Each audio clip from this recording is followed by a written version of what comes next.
Kalau kamu pernah merasa malam terasa lebih sunyi dari biasanya, mungkin itu bukan karena dunia sedang tenang, tapi karena sesuatu sedang menahan diri untuk tidak terlihat. Di sebuah desa pesisir yang jarang disebut di peta, ada aturan yang tidak pernah ditulis, tapi selalu dipatuhi.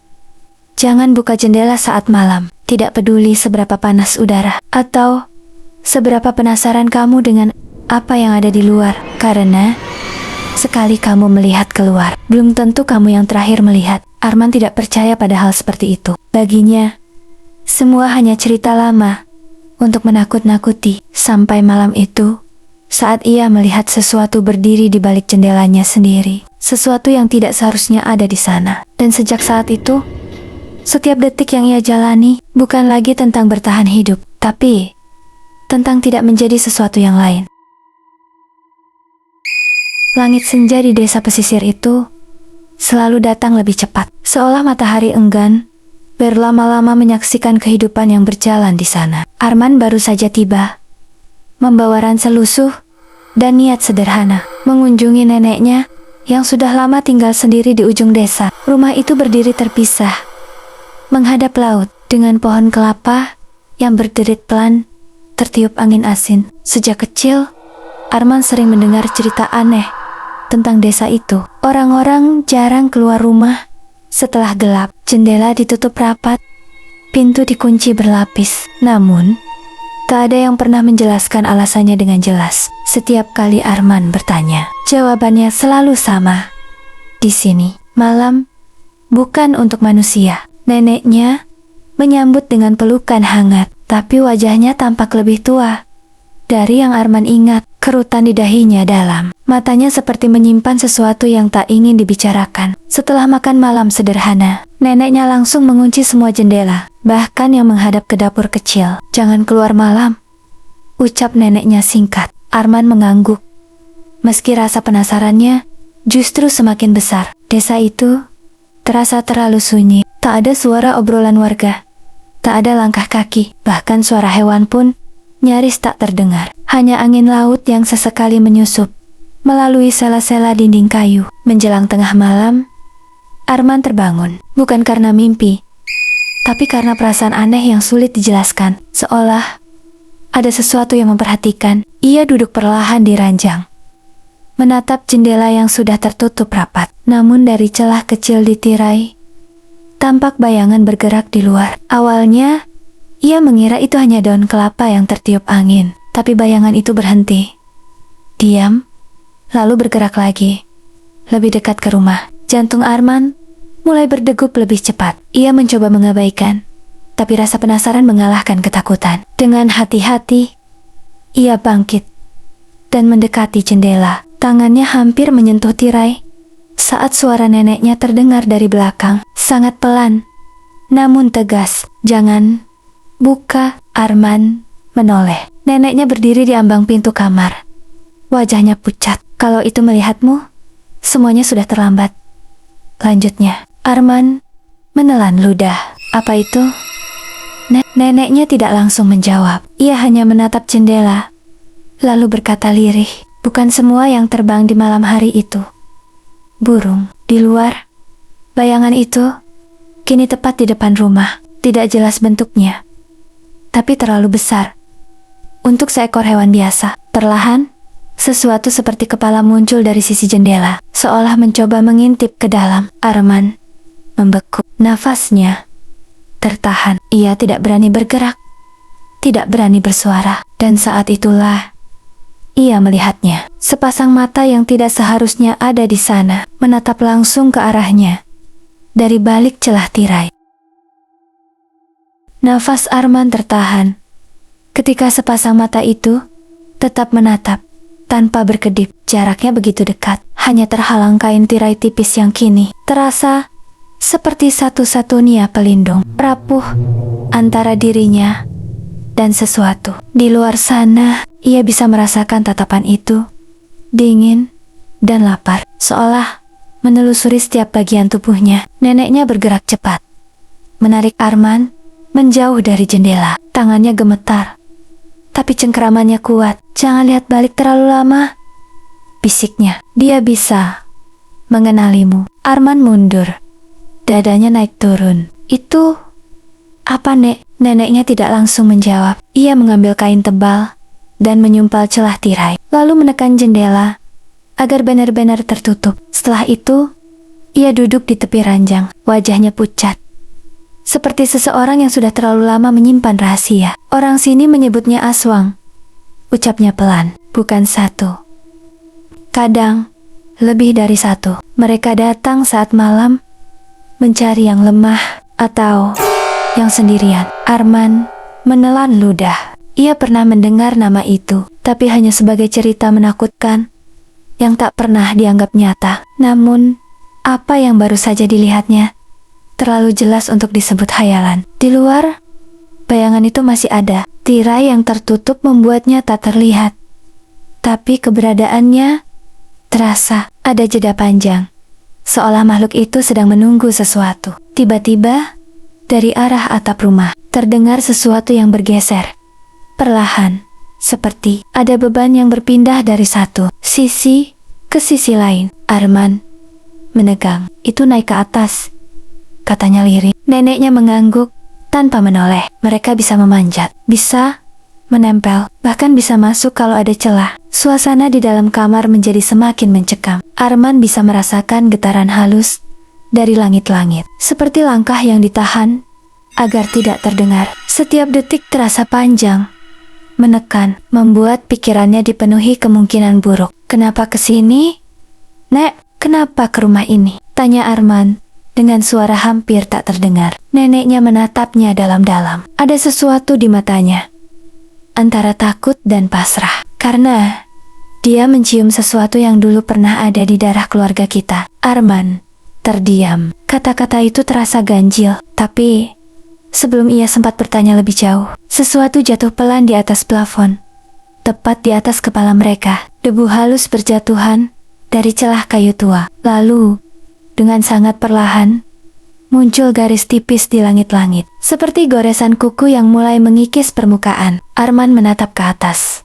Tubuhnya membeku. Goresan itu semakin panjang. Goresan di lenggit-lenggit itu terus memanjang.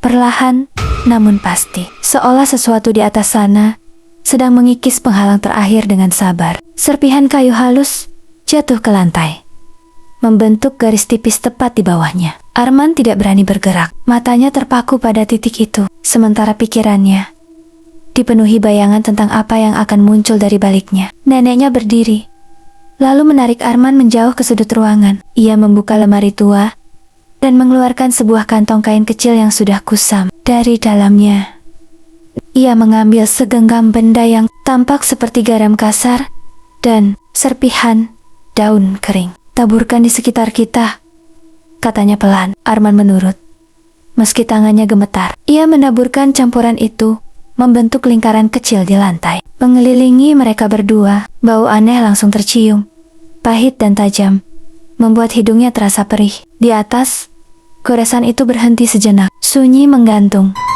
seolah makhluk itu sedang mempertimbangkan sesuatu. Lalu, tiba-tiba, ujung kayu plafon retak sedikit, membentuk celah kecil yang gelap. Dari celah itu, sesuatu bergerak. Awalnya hanya bayangan, lalu perlahan muncul ujung jari yang terlalu panjang untuk manusia. Kulitnya pucat, hampir abu-abu, dengan kuku hitam melengkung yang terlihat tajam. Jari itu meraba-raba, seperti mencari sesuatu di bawahnya. Arman menahan napas, jantungnya berdegup begitu keras, hingga terasa menyakitkan. Jari itu berhenti tepat di atas lingkaran yang mereka buat, seolah merasakan batas yang tak terlihat. Ia bergerak pelan, menyusuri udara, lalu mundur sedikit, seperti ragu. Neneknya berbisik, "Jangan keluar dari lingkaran, apapun yang terjadi." Arman mengangguk cepat. Beberapa detik berlalu, terasa seperti menit yang panjang. Jari itu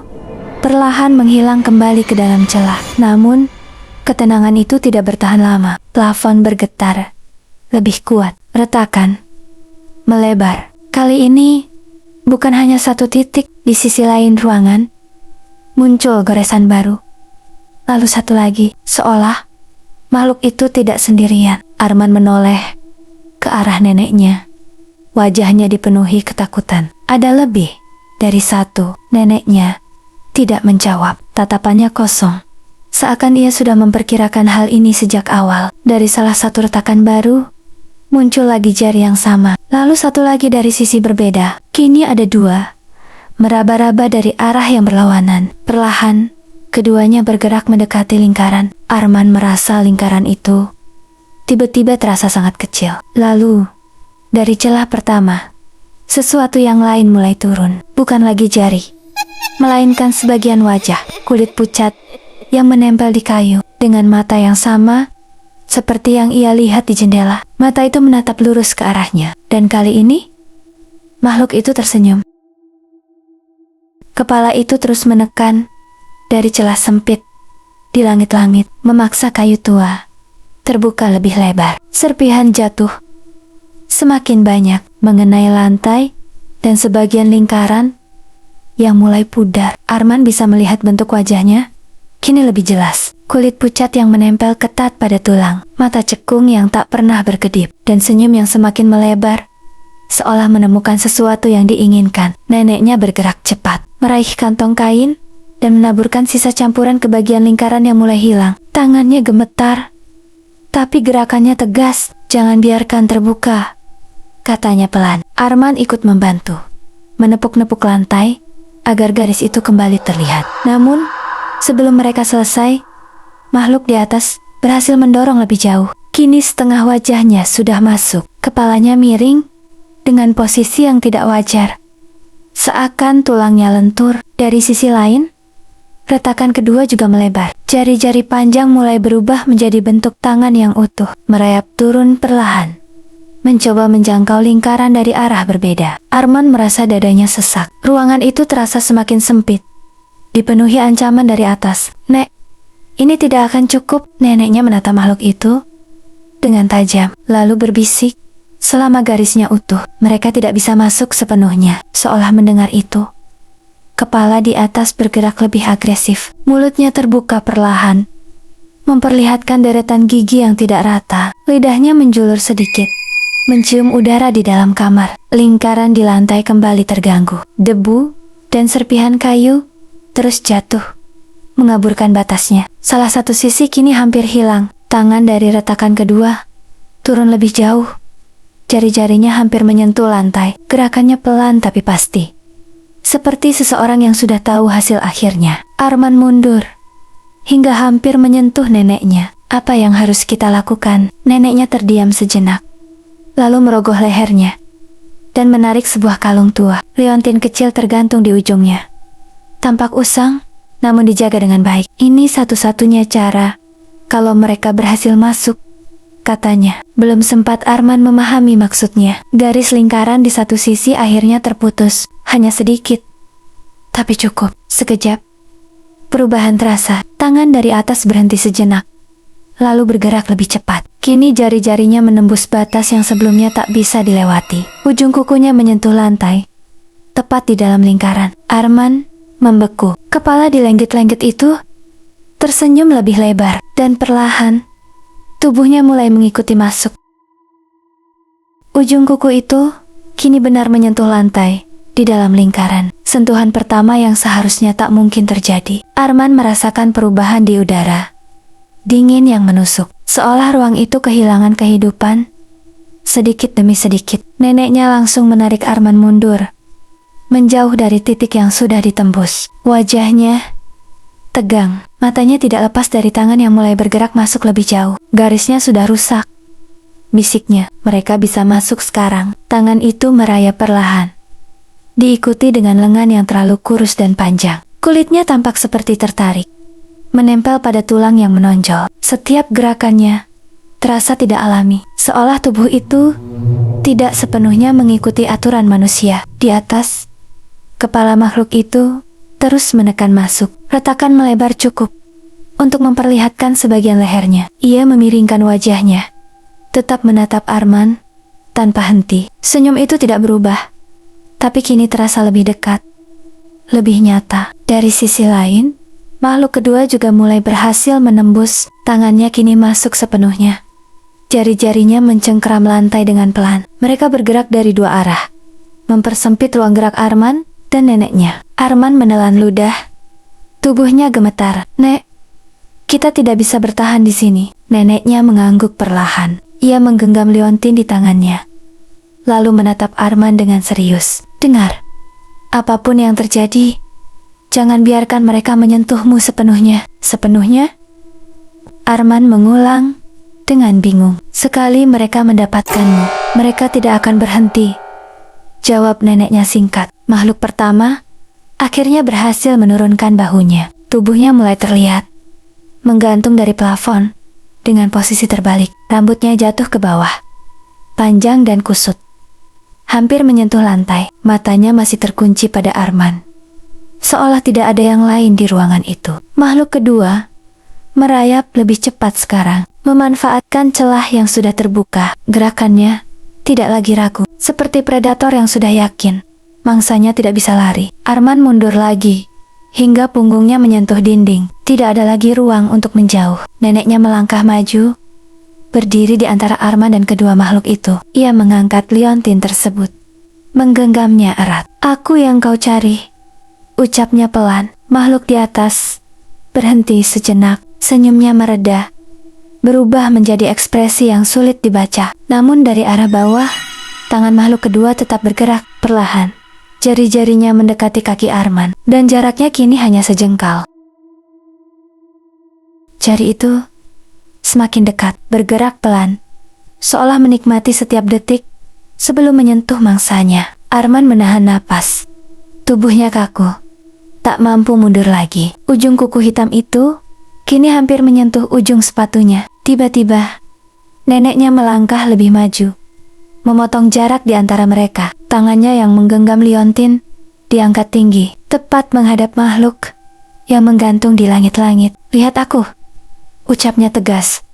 Suaranya berubah, tidak lagi gemetar. Makhluk itu berhenti. Kepalanya yang terbalik perlahan memutar sedikit. Matanya kini beralih dari Arman ke neneknya. Senyum di wajahnya menipis, berganti dengan tatapan yang lebih tajam. Di bawah, tangan yang hampir menyentuh Arman juga terhenti. Jari-jarinya menggantung di udara, seolah menunggu perintah yang tak terlihat. Ruangan itu mendadak sunyi, dipenuhi ketegangan yang menekan dari segala arah. Neneknya membuka liontin itu. Di dalamnya ada sesuatu yang kecil, gelap, dan tampak seperti serpihan yang mengering. Ia menggenggamnya kuat, lalu berbisik pelan kata-kata yang tidak dipahami Arman. Reaksi makhluk itu langsung terasa. Tubuhnya menegang, senyumnya menghilang sepenuhnya. Matanya menyipit, seperti mengenali sesuatu yang sudah lama hilang. "Kau masih menyimpannya?" Suara itu muncul, bukan dari mulut yang bergerak, tapi terasa langsung di kepala Arman. Arman membeku. Ia menoleh ke neneknya, tapi wanita tua itu tetap fokus ke depan. Makhluk di langit-langit perlahan turun sedikit lagi. Kini tubuhnya hampir sepenuhnya masuk. Rambut panjangnya menjuntai, menyentuh lantai. Namun kali ini, gerakannya tidak seagresif sebelumnya. Ada kehati-hatian, bahkan keraguan. "Itu miliknya," bisik neneknya. Suaranya pelan namun jelas. "Dan aku tidak akan membiarkan kalian mengambil yang tersisa." Makhluk kedua di lantai mulai bergerak lagi, tapi lebih lambat, seolah kekuatan yang menahannya belum sepenuhnya hilang. Arman menatap liontin itu. "Itu apa, Nek?" Neneknya tidak menoleh. Alasan mereka datang. Makhluk di atas mengeluarkan ekspresi aneh, antara marah dan tertarik. Perlahan, ia membuka mulutnya lagi. Tapi kali ini bukan senyum yang muncul, melainkan sesuatu yang lebih gelap. "Kau tidak bisa menyembunyikannya selamanya." Suara itu kembali terasa di kepala Arman. Neneknya menggenggam liontin lebih erat. "Selama aku masih hidup, kalian tidak akan mendapatkannya." Beberapa detik berlalu tanpa gerakan. Lalu, tanpa peringatan, tangan makhluk kedua kembali melesat maju. Kali ini lebih cepat dari sebelumnya, dan langsung mengarah ke kaki Arman. Gerakan itu terlalu cepat untuk dihindari sepenuhnya. Ujung kuku makhluk itu menyentuh sepatu Arman, lalu naik sedikit ke pergelangan kakinya. Seketika, rasa dingin menjalar tajam, seperti sesuatu yang merayap masuk ke dalam tubuhnya. Arman tersentak, mencoba menarik kakinya. Tapi cengkraman itu semakin kuat. Jari-jari panjang itu melilit perlahan, seolah menemukan sesuatu yang sudah lama dicari. "Lepaskan dia!" teriak neneknya. Untuk pertama kalinya suaranya meninggi. Ia mengangkat liontin itu lebih tinggi, lalu menggenggam isi di dalamnya dengan kuat. Bibirnya bergerak cepat, mengucapkan sesuatu yang kini terdengar lebih jelas, seperti potongan doa atau mantra lama yang sudah hampir dilupakan. Reaksi makhluk itu langsung berubah. Tangan yang mencengkeram kaki Arman bergetar, tapi tidak melepas. Justru, cengkeramannya semakin dalam, seolah melawan sesuatu yang menekannya dari jauh. Arman meringis, mencoba menahan rasa sakit yang mulai muncul. "Nek, sakit." Makhluk dilengget-lengget, menunduk lebih rendah. Wajahnya kini sejajar dengan tubuh Arman. Mata cekung itu menatap dengan intens. Tidak lagi sekadar lapar, tapi penuh pengenalan. "Kami menemukannya." Suara itu kembali muncul di kepala Arman, lebih kuat dari sebelumnya. Neneknya melangkah maju tanpa ragu. "Meski jarak dengan makhluk itu kini sangat dekat, dia bukan milik kalian," katanya tegas. Makhluk itu memiringkan kepala. Ekspresinya berubah aneh. "Darah itu kembali. Kami hanya mengambil yang seharusnya." Tangan di kaki Arman mulai merambat lebih tinggi, dari pergelangan menuju betis. Dingin yang menjalar kini berubah menjadi rasa berat, seperti kakinya perlahan kehilangan kendali. Neneknya menutup mata sejenak, lalu membuka kembali dengan tekad yang berbeda. Ia menekan liontin itu ke telapak tangannya sendiri, cukup keras hingga kulitnya terluka. Setetes darah jatuh ke lantai. Reaksi yang terjadi langsung terasa. Makhluk di langit-langit tersentak mundur sedikit. Matanya membesar, senyumnya hilang sepenuhnya, digantikan ekspresi yang hampir seperti takut. Tangan yang mencengkeram Arman juga melemah sesaat. "Kalau darah yang kau cari," bisik neneknya. Suaranya kini lebih dalam. "Ambil dariku." Arman menatap neneknya dengan kaget. "Jangan." Namun neneknya tidak mundur. Ia justru melangkah lebih dekat, berdiri tepat di bawah makhluk yang menggantung itu. Makhluk itu menatapnya, ragu untuk pertama kalinya. Tapi di bawah, tangan yang melemah tadi kembali bergerak, perlahan, namun kali ini tidak menuju Arman, melainkan berbalik, mengarah ke neneknya.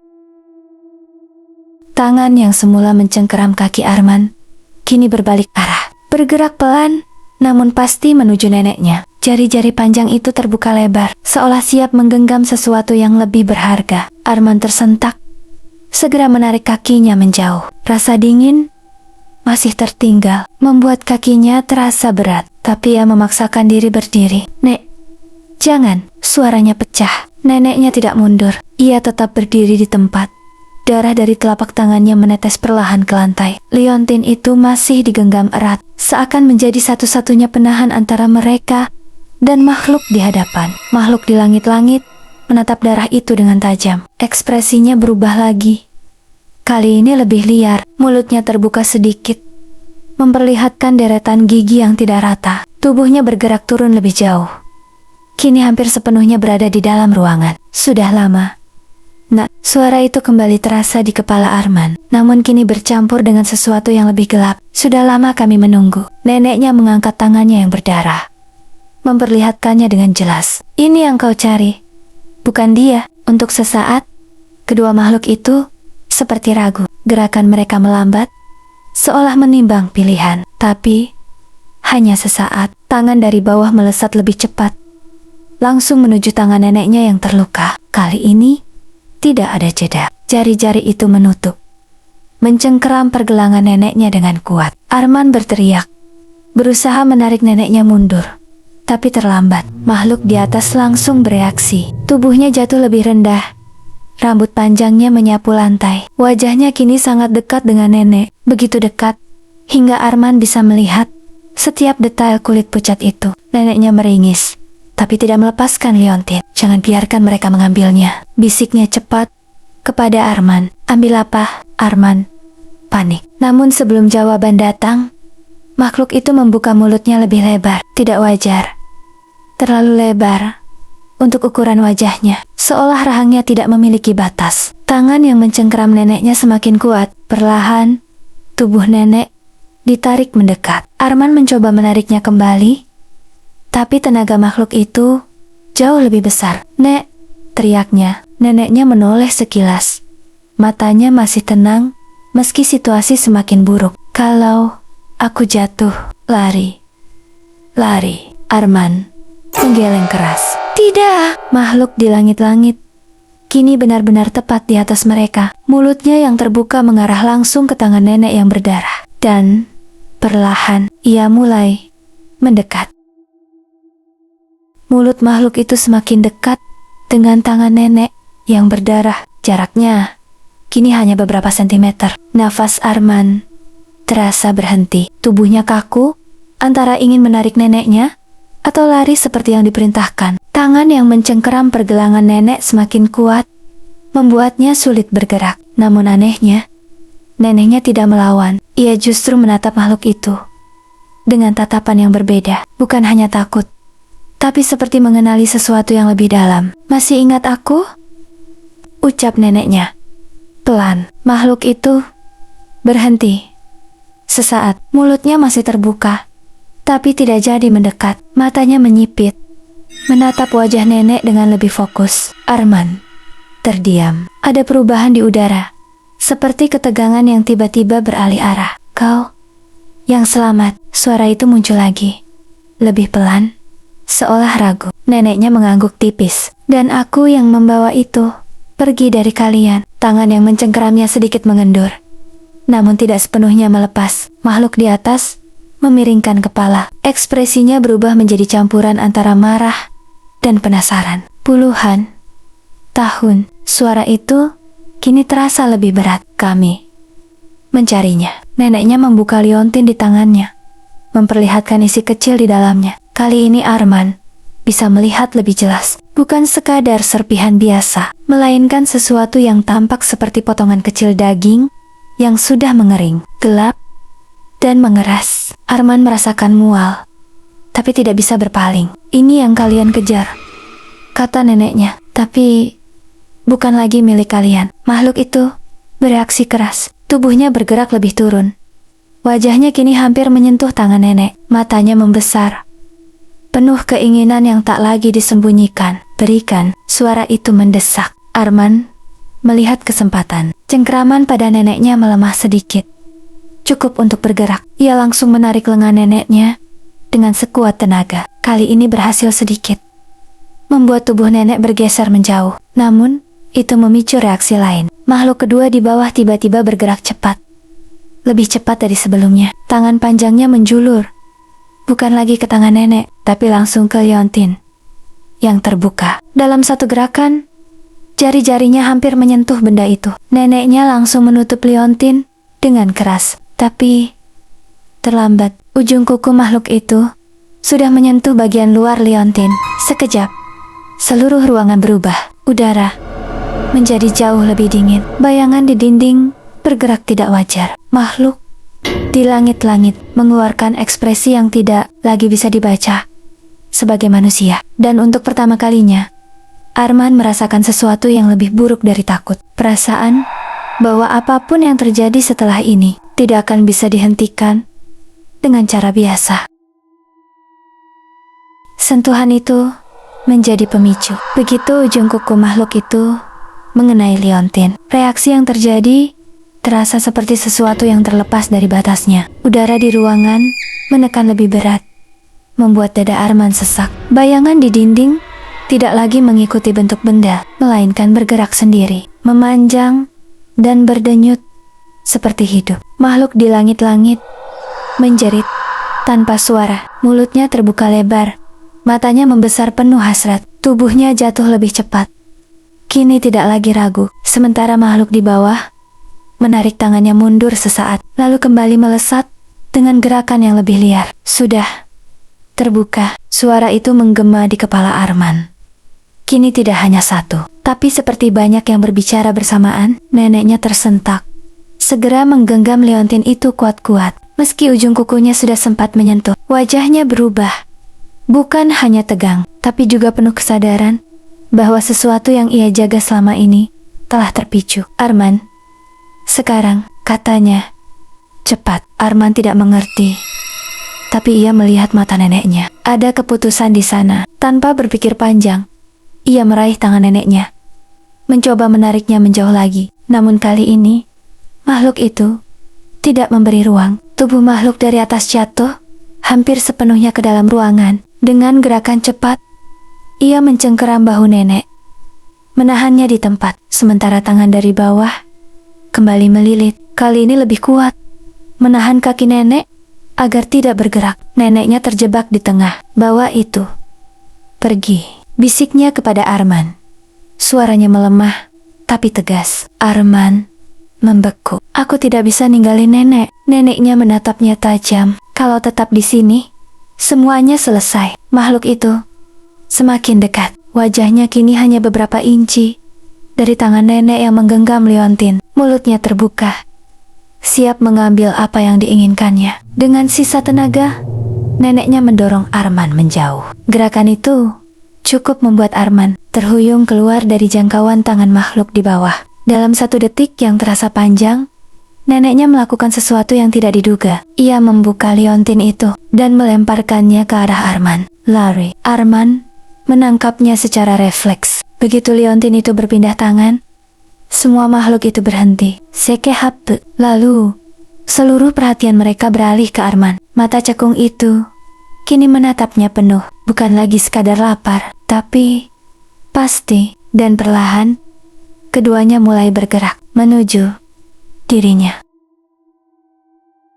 Langkah Arman terasa berat saat ia berlari keluar dari rumah itu. Angin laut menerpa wajahnya, dingin dan tajam, tapi tidak mampu mengalahkan rasa takut yang mengejarnya dari belakang. Ia tidak berani menoleh. Di tangannya, liontin itu terasa hangat, berdenyut pelan, seolah hidup. Desa yang tadi sunyi kini terasa berbeda. Pintu-pintu rumah tetap tertutup, tapi ada perasaan bahwa sesuatu sedang mengintai dari balik setiap celah. Arman terus berlari, hingga akhirnya ia berhenti di tepi jalan. Tanah yang mengarah keluar desa. Nafasnya terengah, tubuhnya gemetar. Perlahan, ia menoleh ke belakang. Rumah neneknya terlihat gelap. Tidak ada cahaya, tidak ada tanda kehidupan. Hanya bayangan pohon kelapa yang bergoyang pelan di bawah langit malam. Arman menggenggam liontin itu lebih erat. Kata-kata terakhir neneknya